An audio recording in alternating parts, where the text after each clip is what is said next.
here today with Jonathan Hunter, Chief Executive Officer of Department 13. Jonathan, thank you for your time. Hi, thank you for having me. Jonathan, can you explain a little bit about the Department 13 business? Absolutely. So Department 13 is based on some interesting technology that we were doing within the U.S. government over the last 5 years. And what we've found out is we can have certain effects with communication protocols on how radios communicate back and forth to one another. And what we're doing is manipulating those protocols to have positive effects. So what's the importance of the technology and the research that the Department of 13 done, in particular in relation to the radio frequencies? What it creates is this opportunity to actually control a piece of electronic that is functioning off of a radio.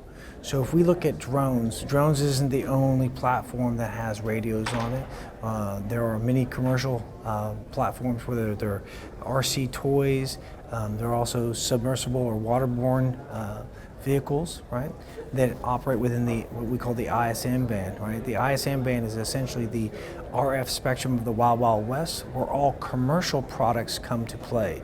So if you want to develop a commercial product, you have to basically operate within the ISM band, which stands for Industrial, Scientific, and Medical band. That's where all the commercial carriers are playing at. And so how do you commercialize this product?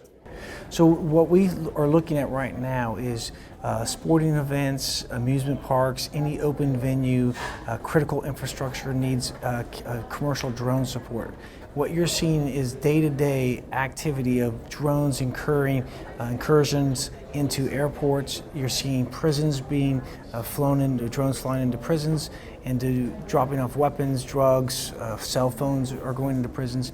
So there's actually a huge market, even the border. The Mexican drug cartels are using commercial drones to fly in drugs across the border as well.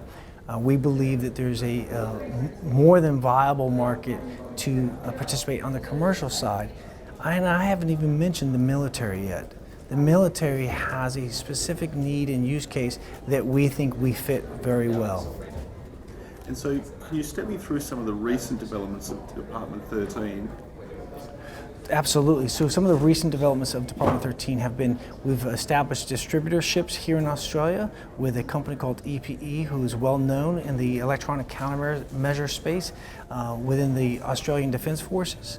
If you go over to the UK and Europe, we have a distributor named IMSL as well, and they are well known in that space with the UK MOD and the Metropolitan Police. What we've also done is we've established strategic relationships with some of the Tier 1 defense contractors, and one in particular is Booz Allen Hamilton. And we've established a specific relationship for their abilities to get to the Navy and the Marine Corps. So in terms of the size of the market, I assume it has a global reach. Well, according to Goldman Sachs report, it's going to be a $100 billion market, the drone market is, in the next 5 years. It's already stated for 7 million drones to be sold in the United States alone.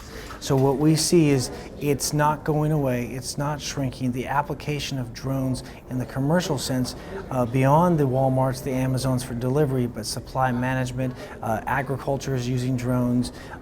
You'll see sensors being placed on drones. You'll see them everywhere. And in terms of the competition in the space, how competitive is it?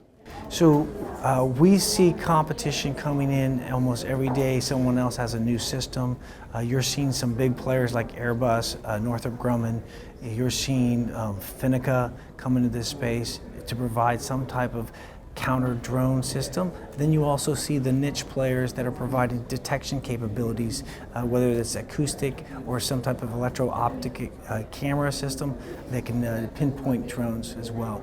It is bringing a lot of old technologies, right, that are being reassembled and packaged as counter drone systems, and we believe that our technology and what we're doing is very unique, especially to this space.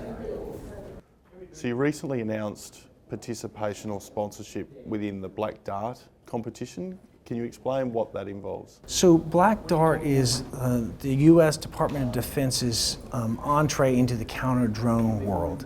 What they've done is they sponsor companies to come out and basically do a demonstration of their capabilities.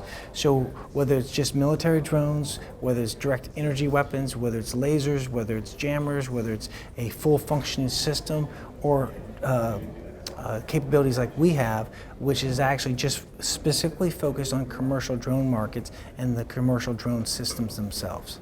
How important is it to have relationships with key military or similar groups?